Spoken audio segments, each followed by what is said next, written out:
Alors bonjour à tous, je vais vous faire une petite présentation du satellite Landsat 8 qui nous permet d'avoir une image de température. Cette image de température que je vais vous montrer, elle a été réalisée le 8 août 2020 lors d'une journée de forte chaleur autour de la zone entre Poitiers, Limoges, Brive-la-Gaillarde. Ce jour-là, sur le relevé de température de la station météorologique de Limoges, nous avions à peu près 34 degrés à 16 heures. Donc c'est une journée sans excès. Nous allons commencer par aller voir la zone de Brive-la-Gaillarde. Alors Brive est une zone très chaude. Les températures les plus froides sont en bleu, les plus chaudes sont en rouge et les vraiment excessivement chaudes sont en couleur blanche. Alors, on est ici en mesure de visualiser l'image en couleur qui a été traitée de façon à faire apparaître les couleurs sur cette gamme de couleurs, du bleu au rouge, au violet, blanc, et en dessous la carte. Alors, je m'aperçois que la ville de Brive est globalement très chaude. Il y a des points chauds. Les points chauds, ce sont essentiellement les centres commerciaux. On a un point très chaud ici qui est sur la zone d'activité qui est à l'entrée de Brive en venant de Bordeaux.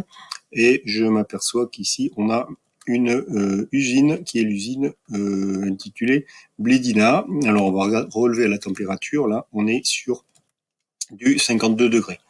Évidemment, ce n'est pas la température à l'ombre, c'est la température au soleil.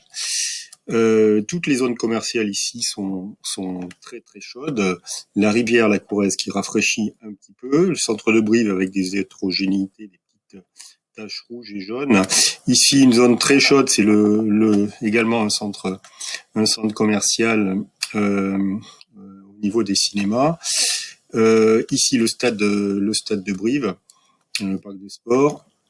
Et ici, une zone très chaude également, qui est le terrain synthétique situé sur Malmort, avec le centre Hyper 19 Géant Casino qui est là.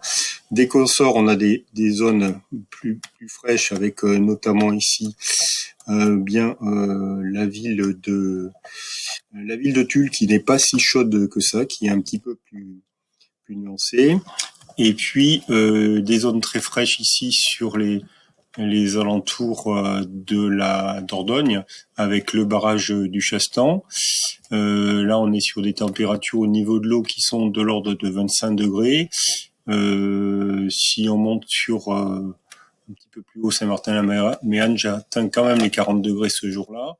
Et une zone très chaude, c'est Argentat, ici, qui est également très important, tout le centre-ville, mais également des zones qui sont dégagées, qui sont des zones qui ne sont pas urbanisées. C'est ça qui est le plus intéressant peut-être.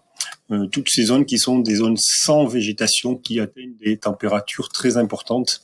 On retrouve également tous ces phénomènes sur la partie nord, sur la partie charentaise, sur lesquelles on a également des zones excessivement chaudes, toutes ces parcelles sans végétation qui sont sur des températures très importantes que l'on peut ici voir sur des valeurs dépassant les 45 degrés assez facilement. Donc on voit très bien l'effet de la forêt sur ces relevés de température. Si nous allons voir d'autres endroits, alors on va aller sur la partie au nord de Brive. Ici, on a quelques secteurs intéressants, donc toutes les zones boisées autour de Vigeois qui sont relativement fraîches. Et dès que l'on s'éloigne